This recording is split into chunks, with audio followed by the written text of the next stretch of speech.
Well, this is not breaking news. It's getting more expensive to buy a house. Mortgage rates went up for a third straight week. The average 30-year fix now at 6.5%. You might remember this time last year, it was down below 4%. You add in the rising housing costs, and for many, it simply feels unaffordable to buy a home. So let's talk about it. Andrew Abrams from the Denver Metro Association of Realtors joins us now. So for the past couple of years, we have been able to see Denver's housing market take off right about this time of year, late winter going into early spring. Is that just because people get out more? Houses look better?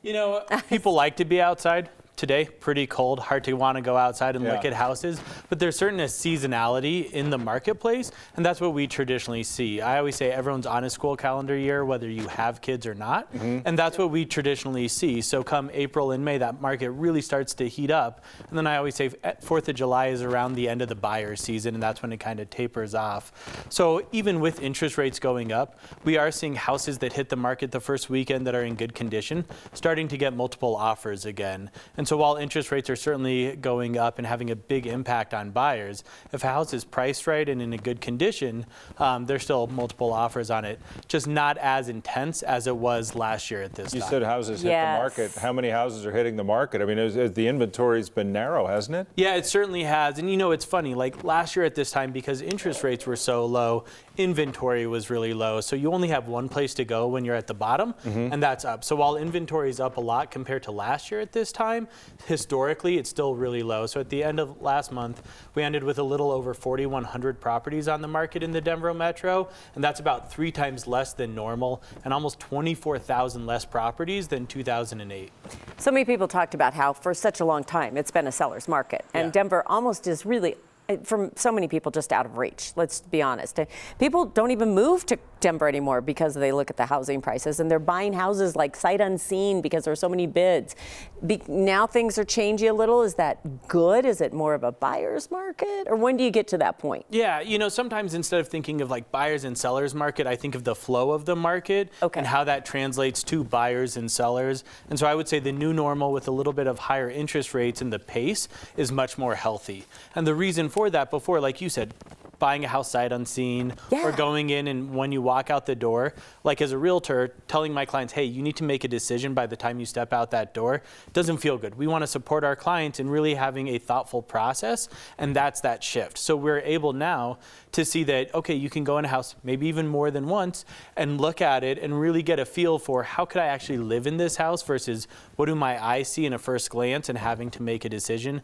And I do think that's much more healthy.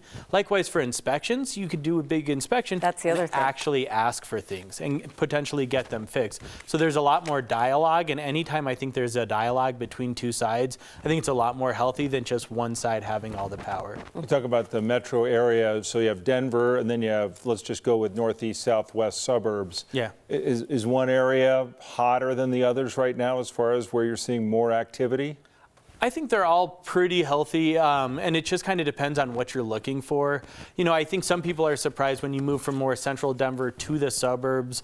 People thought, oh man, you can get so much more value, and you can certainly get a bigger house at probably the same price as Denver, but it's not that big of a difference depending on where you go. So I think it's really up to the individual if you're looking for land, if you're looking for more bedrooms, and exactly what you get. The pandemic probably changed some things because some people are still working from home. Yeah. And now people, I think, are making some life choices because of the way we've shifted some things. I think the pandemic changed a lot of things, and one of the biggest ones is how we view our house. Instead of a place to come home to from work, it's a place we're working from. And so now all of a sudden the value within those walls have been increased and what that space looks like, because there might be someone with 2 kids and you think, oh, I need 3 bedrooms for us, but you actually might need 5 because you now need 2 additional office The home spaces. office suddenly became popular. Exactly. And I do think that's a trend that's probably here to stay longer, because just that additional space and even the flex space where you go into the office sometimes, that means you still work at home sometimes, and that's incredibly important. So that shift has happened, and that kind of migration to the suburbs definitely increased during that time. People are talking about it. Andrew, we appreciate you coming in and joining us today, adding a little insight. Andrew Abrams is with the Denver Metro Association of Realtors. Thanks again for coming in today. Thank you.